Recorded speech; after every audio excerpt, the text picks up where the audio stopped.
Chers téléspectateurs, bonjour ou bonsoir selon l'heure à laquelle vous recevez ou bien vous regardez cette vidéo. Aujourd'hui, nous parlons de la confidentialité des informations. La confidentialité des informations. En réalité, si vous ne donnez pas votre numéro de téléphone à des inconnus sur la route, ça voudrait dire, même sur les réseaux sociaux, est-ce que vous le faites exactement? Ou bien est-ce que vous le faites pareil? J'ai envie de poser la question pour savoir, mais avant, regardez cette vidéo.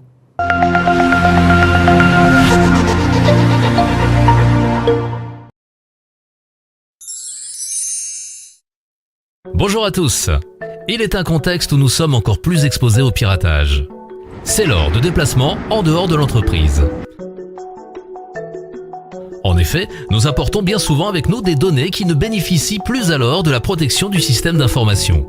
Nous devons donc être encore plus vigilants. Voici les principales recommandations à appliquer lors de vos déplacements. Dans les espaces publics, veillez à ce que personne ne puisse voir le contenu de votre écran à votre insu. Si vous en êtes doté, utilisez les filtres d'écran qui empêchent toute autre personne que vous de voir sur l'écran.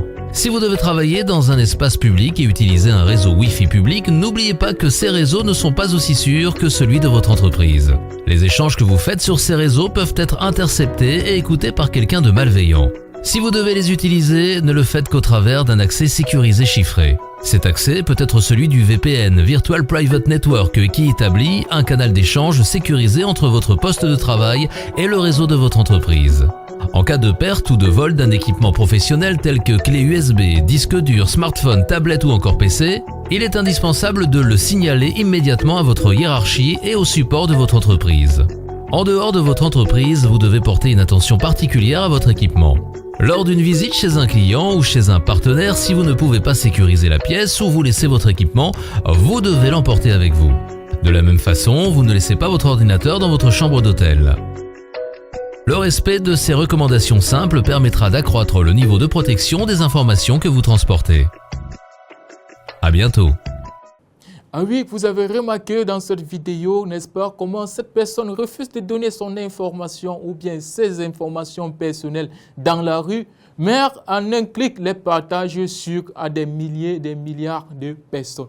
La confidentialité des informations passe premièrement par l'adoption, n'est-ce pas, des pratiques sécurité, n'est-ce pas, les pratiques de sécurité qui vous permettent de protéger votre vie privée, votre vie professionnelle. Bref, toutes ces informations qui vous caractérisent.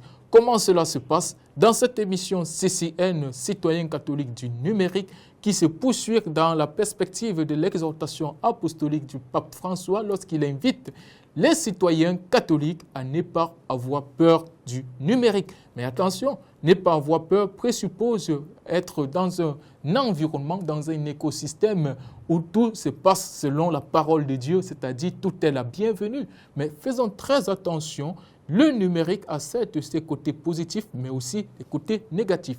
D'où CCN vient s'inscrire, n'est-ce pas, pour comme cette émission qui vous fournit des conseils, des astuces, mais aussi qui vous forme, qui vous sensibilise à être épanoui dans cet écosystème qu'est le numérique. Le partage des informations, la sécurité des informations, aujourd'hui nous en parlons. Premièrement, ne partagez pas ce que vous ne voudrez pas qu'on le connaisse plus tard. Ne partagez pas ce que vous ne voudrez pas qu'on connaisse. Ça signifie que si vous avez une information, j'ai envie de dire, ne dit-on pas souvent, le plus grand secret de garder un secret, c'est de ne jamais le donner. Ça veut dire que si vous avez déjà partagé une information, il y a de fortes chances que l'information soit partagée. Et toute information n'est pas toujours bonne à savoir. Vous le savez, toute information n'est pas bonne à savoir.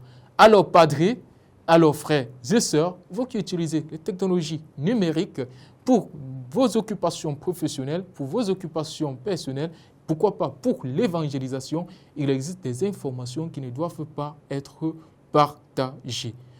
Mettez en place des systèmes de sécurité comme des mots de passe pour protéger vos espaces de stockage de vos informations. Ça peut être vos documents, ça peut être vos CV, ça peut être toute autre forme d'information sur diverses natures, ça peut être des audios, des vidéos, des documents, comme je l'ai dit tout à l'heure, il faut les protéger. Si vous avez affaire à un cloud, mettez un mot de passe. Un cloud, c'est donc cet espace de stockage en ligne. Mettez également un mot de passe et ne les communiquez pas ou bien ne les communiquez presque pas. Évitez aussi de vous emmener ou bien évitez aussi de vous connecter dans des espaces non sécurisés parce que vous connecter dans un espace sécurisé, c'est un peu comme porter son habit blanc, mais aller jouer dans la boue. Naturellement, vous pouvez être infecté ou bien, j'ai envie de dire, vous pouvez être sali tout simplement avec ce vol d'informations. Le partage des informations, il faut partager, c'est clair, mais beaucoup être vigilant par rapport à ce que vous partagez.